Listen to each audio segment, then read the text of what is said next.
예수님께서는 무리들의 메시아를 환호하는 그 찬사와 어떤 높임을 받으셨습니다. 근데 정작 예루살렘 성 안에 들어가서는 성전 안에 사람들에게 환영받는 것보다 오히려 성전 안의 상황을 더 궁금해하셨습니다. 그래서 성전에 들어가신 다음부터는 그냥 성전의 구석구석 모든 것들을 둘러보셨습니다. 그리고 제자들과 함께 베다니로 돌아오셨습니다. 그리고 다시 이제 베다니에서 나와서 성전으로 들어가시는데, 베다니가 굉장히 가난한 사람들이 모여 사는 동네입니다. 그러다 보니까 생각을 해보세요. 물론 잠도 한 집에 자는 것도 어려운데 그 12명 예수님 포함해서 13명이 밥 달라는 거 얼마나 또 미안하겠어요. 그래서 아침을 안 드시고 출발하지 않았나 그런 생각이 들어요. 그러니까 이제 나오자마자 배고픈 거예요. 예수님이 성경에서 보니까 시장하셨다 이렇게 기록하고 있어요. 그래서 유대인들은 나그네를 위해서 이 길가에 있는 나무의 열매를 놔두라고 합니다. 그래서 아무나 따먹고 허기를 달랠 수 있도록. 예수님 보시니까 머리에 무화과 나무가 있는데 잎이 무성한 거예요. 그러니까 이 무화과의 천은 아니지만 아마 이 정도 이파리면 우리가 허기 달랠 정도의 열매는 있지 않을까. 그래서 그 열매를 기대하면서 무화과 나무에 다가갔습니다. 근데 이상하게 열매는 아무리 있고 잎만 무성한 거예요. 알고 보니까. 아무리 무화과의 철이 아니라고 하지만 이거 너무한 거 아닌가라는 그 기대에 어긋나는 무화과의 나무의 모습을 보게 된 것입니다. 그래서 그 당시에 이 수확철도 보면 무화과가 원래 8월, 9월에 가장 본격적인 수확이 있는데 먼저 5월, 6월 정도에는 잎이 먼저 나면서 그 전년도 가지에서 맺는 무화과 열매가 조금씩은 있다고. 그래서 그걸 받아서 먹는데 그게 없는 거죠. 그러니까 잎이 많은데 무화과가 없다? 이거 뭔가 나무에게도 문제가 있는 거예요. 근데 놀라운 것은 예수님의 그 다음 행보입니다. 14절 말씀입니다. 예수께서 나무에게 말씀하여 이르시되 이제부터 영원토록 사람이 내게서 열매를 따먹지 못하리라 하시니 제자들이 이를 듣더라. 그러니까 예수님은 시장하셨기 때문에 무화과 열매를 찾은 것까지는 이해가 갑니다. 근데 무화과 잎사이가 풍성한 것을 보고 당연히 있어야 될 무화과 열매가 없다는 것이 왜 이렇게 예수님을 열받게 해줬을까? 거기서도 조금 이상해요. 그리고 식물이 무슨 죄가 있어? 내가 뭐 열매를 뿜 내민다고 내밀었지만 나무가 무슨 죄가 있어? 이런 생각 들 수 있잖아요. 근데 마치 예수님이 자기 배고픈 거 화풀이 하듯이 그냥 무화과 나무를 저주했다 이렇게 보기에도 좀 당황스럽습니다. 그리고 아예 예수님의 저주의 내용을 보니까 다시는 열매를 따먹지 못한다. 다시. 예수님의 이런 행동을 우리가 어떻게 이해해야 되겠습니까? 사실 성경에는 참 신비롭고 우리가 오늘의 문화와 이해 속에 받아들이기 어려운 내용들이 사실은 많습니다. 성경을 어떤 우리가 알고 있는 상식과 과학적 지식으로 모든 것을 재단하기에는 성경은 좀 신비로운 책이다. 그래서 해석이 필요하다는 말씀을 먼저 말씀드리고 싶습니다. 아마 우리가 겉으로는 예수님 너무하신 거 아닌가, 혹시 예수님이 이런 행동이 왜 그러셨을까 이해는 안 가지만 분명한 것은 성경에서 예수님의 이런 행동은 사실 되게 낯선 행동입니다. 그러니까 예수님이 저주했다라는 표현이 여기 처음과 마지막이에요. 그러니까 그만큼 이것은 예수님의 의도적인 상징적인 행위로 봐야지 예수님이 열받으면 늘 저주하고 화내는 분이 아니세요. 그러니까 예수님이 이 신경질적인 분노가 아니라 어떤 의도가 있는가라는 시각으로 성본문을 볼 필요가 있습니다. 이 무화과 나무를 예수님이 저주하고 그 다음에 보니까 성전을 정화한 사건이 나옵니다. 그리고 나서 또다시 무화과 나무 이야기가 나옵니다. 그렇다면 가운데 있는 성전의 내용이 사실은 앞뒤 무화과 나무의 열매와 관련이 있다는 것을 보여주는 거예요. 그래서 이 무화과 나무를 해석할 때는 먼저 예수님이 성전을 정화한 사건에 대한 이해가 전제되어야 합니다. 그렇다면 중간에 예수님이 성전을 깨끗하게 하신 사건을 중심으로 예수님이 무화과 나무를 저주한 것은 어떤 의미가 있는가? 그것은 마땅히 열매를 맺어야 할 성전이 열매를 맺지 못하는 상태가 됐을 때 하나님의 저주가 내려진다는 것을 의미합니다. 즉 성전이라는 것은 무엇입니까? 거룩한 하나님의 지배에 있는 것입니다. 그래서 하나님이 어디에나 계시고 어떻게 보면은 저 멀리 계시는 하나님일 수도 있지만 우리에게 자신을 드러내고 계시하기 위해서 이스라엘 백성의 성전을 지어서 거기에 임하시도록 본인이 정해놓으신 처소입니다. 그러니까 성전은 하나님의 임재가 있는 곳입니다. 그리고 이스라엘 백성은 그 성전을 통해서 하나님으로부터 죄 용서함을 받고 하나님의 축복과 생명의 능력을 부여받습니다. 그래서 성전은요 하나님의 임재로 말미암아서 생명의 열매를 맺는 곳입니다. 근데 이곳이 이제는 예수님 시대에 더럽혀져서 하나님의 임재도 없고 임재가 없으니까 하나님의 생명도 흐르지 못하게 된 상태를 보여주는 거예요. 생명이 흐르지 못하면 열매도 없습니다. 그리고 성전이 그렇게 되었을 때는 그 성전은 더 이상 성전으로서의 역할을 영원히 잃어버린 것과 같습니다. 그렇다면 예수님께서 이렇게까지 무화과 나무의 저주를 성전 조각을 통해서 말씀하시고자 하는 열매는 뭔가? 도대체 어떤 열매가 이곳에서 예수님이 드러내시고자 하는가? 왜 그렇게까지 열매의 중요성을 강조하고 계신 것일까?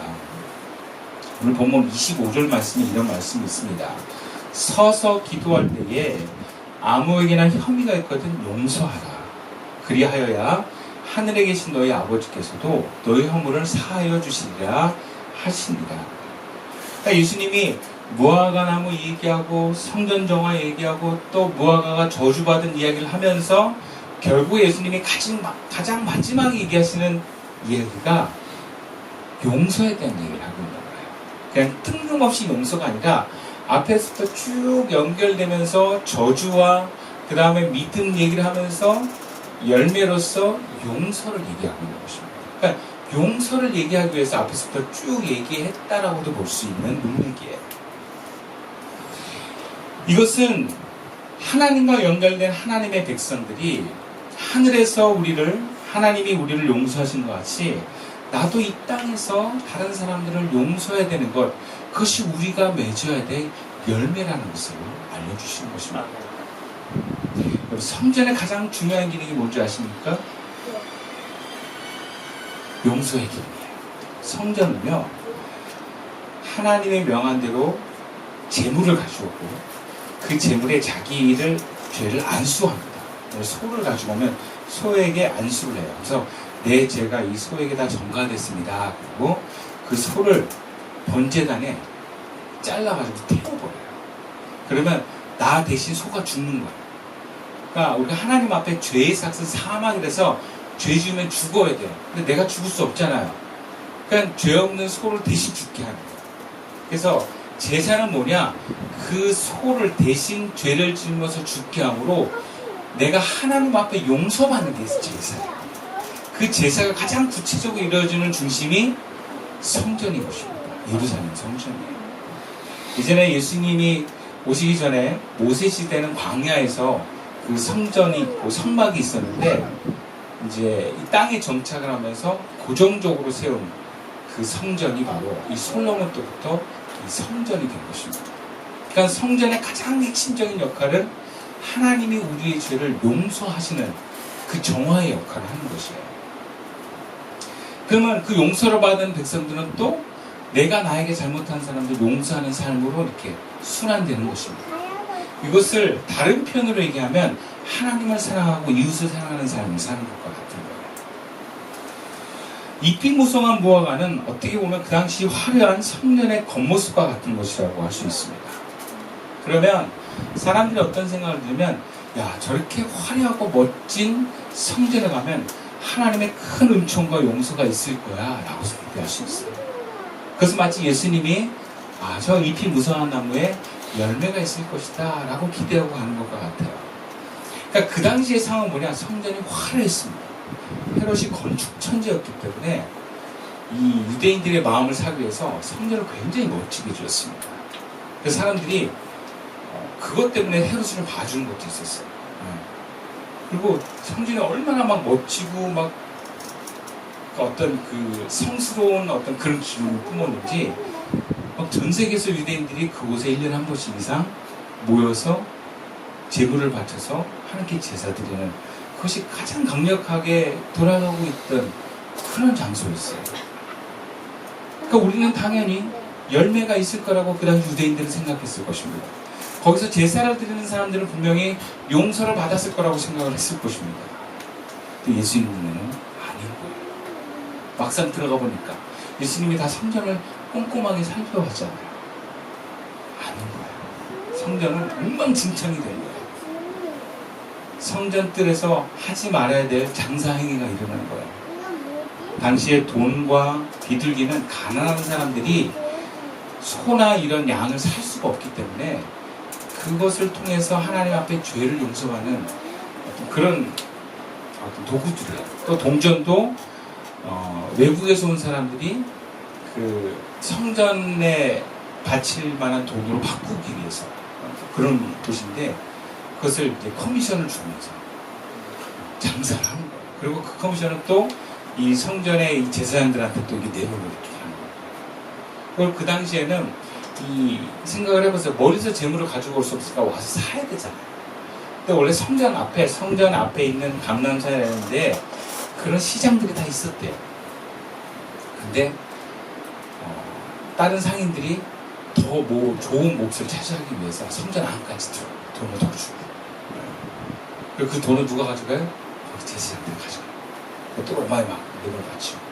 그러니까 점점점 하나님과는 상관없는 어떤 자기 이익을 차지하는 그런 모습들이 성전에 들어오면서 실질적으로 하나님의 제사의 기능이 없어진 거예요.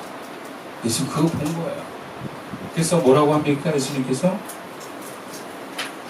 성전에 들어가가지고 비둘기 파는 사람들의 상과 동전 바꾸는 사람들의 상과 비둘기 파는 사람들의 의자를 뒤집으면서 강도 속을 만들었다고 하지 않습니까? 강도 속이라는 건 뭐예요? 죄악으로 가득한 곳이 되었다는 거예요. 그러나 이것은 오늘날 우리에게도 해당되는 말씀입니다. 굉장히 많은 사람들이 주일날 교회를 나옵니다.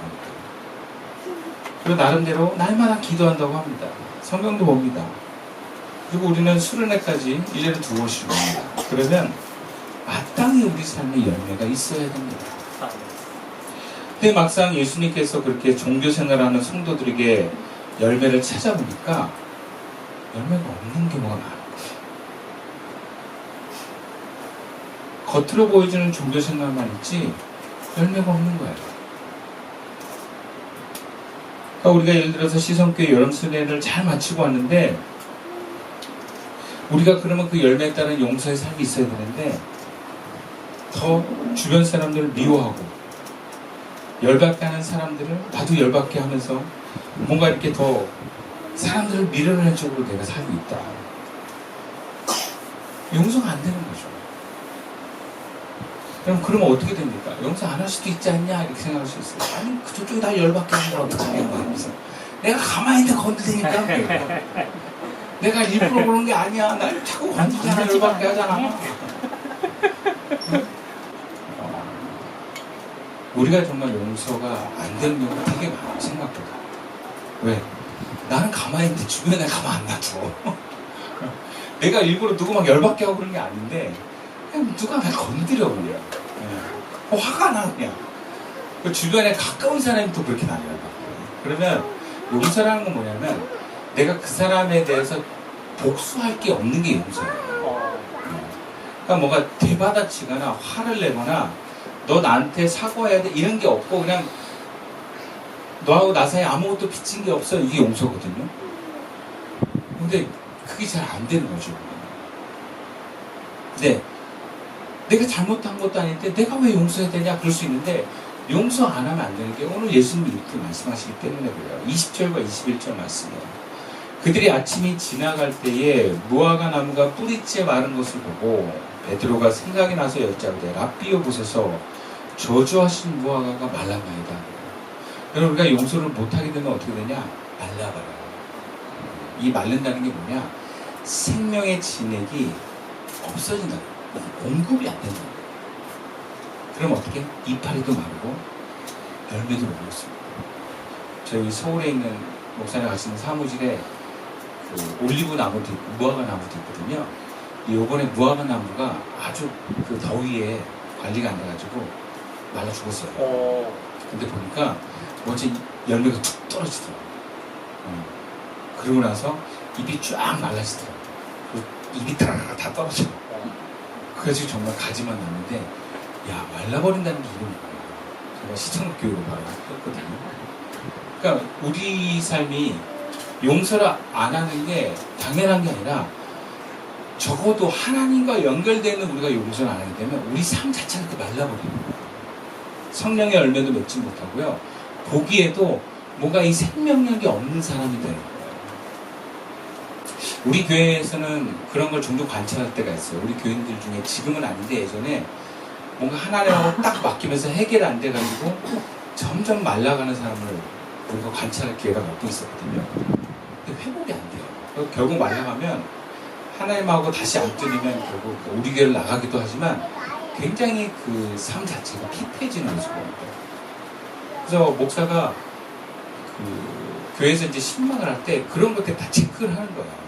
생명있게 열매 맺는 삶을 살고 있느냐, 하나님 점점 말라가고 있는가, 그럼 왜 말랐는가, 이런 거는 게 보면서 메시지를 전하고 돌보고 양육하는 게 목회자의 책임이고, 또 우리 교회에서는 리더들이 그 역할을 하고 있는 거거든요. 목사님과 함께. 그러니까 우리가 항상 뭘 생각하냐면 용서를 하느냐 안 하느냐도 중요하지만 결과적으로 우리가 말라 죽지 말아야 돼요. 말라 죽지 않으려면 어떻게 해야 돼요? 열매가 있어야 돼요. 근데 열매가 있으면 어떻게 해야 돼요? 하나님하고 연결돼 있어야 된다는 걸 우리가 늘 알아야 됩니다. 은혜 가운데 있어야 돼요. 그래서 내가 정말 은혜 가운데 있다면 하나님의 임재가 있는 것이고 하나님의 생명이 막 있기 때문에 잎사귀는 푸르고 싱싱하게 자라면서 동시에 뭐가 있어요? 반드시 열매가 있다. 그러니까 열매는 증거예요, 증거. 열매를 맺어야 된다 이런 게 아니라 열매를 통해서 아는 거예요. 내 상태를 아는 거예요. 내가 열매가 없으면 어떻게 되는 거예요? 결국에는 말라가는 길을 가고 있는 거예요. 그러니까 열매가 없을 때는 어떻게 해요? 아, 내가 지금 열매가 없구나. 열매가 안 맺혀지는구나. 그러면서 하나님과의 생명의 진액을 회복하는 데 우리의 신앙의 방향이 서 있어야 됩니다. 그런데 많은 이들이 이런 질문을 했을 때 이렇게 얘기해요. 나는 용서했어. 이렇게 얘기해요. 용서가 열매라고 했더니 나 용서했다니까. 그러니까 여러분 우리가 용서했다고 하는데 분명히 그들로부터 나는 괜찮다고 하는데 정작 그 사람을 대면하면 꼴 보기 싫어요. 그렇지 않은가요? 함께 있는 게 불편해요. 여러분 부부 사이도요. 딱 싸우고 나서는 어떻게 되냐면 한 침대에 있는 게 너무 싫어져. 살 닿는 것도 어떨 땐 싫어. 그래서 우리가 그나마 소심하게 복수할 수 있는 게 뭐 등등등등잖아. 방어 말이죠. 그리고 용기를 내서 이렇게 딱 건드렸더니 왜? 이런 거 있잖아요. 이렇게 탁 치는 거 있죠, 이런 거. 이런 게 다 복수거든요, 소심한 복수. 그러니까 우리가 어떤 상태냐? 말로는 용서하는데 몸이 용서가 안 되는 거야. 몸이 용서. 그러니까 용서가 여러분 생각보다 어렵습니다. 부부사이에서도 용서가 생각보다 어려워요. 그래서 부부사이가 정말 사랑하는 거는 몸이 거부를 안 해요. 그게 용서가 된 상태예요. 근데 내가 마음은 용서했는데 몸 좀 시간이 걸려 그래요. 충분히 이해할 수 있어요. 시간 걸려요. 1년도 걸리고 2년도 걸려요. 10년도 걸려요. 그러니까 내가 그 걸리는 것을 함부로 얘기하고 시간이 걸리니까 기다려 이렇게 얘기하시면 안 돼요. 내가 그 기간을 빨리 회복하셔야 돼요.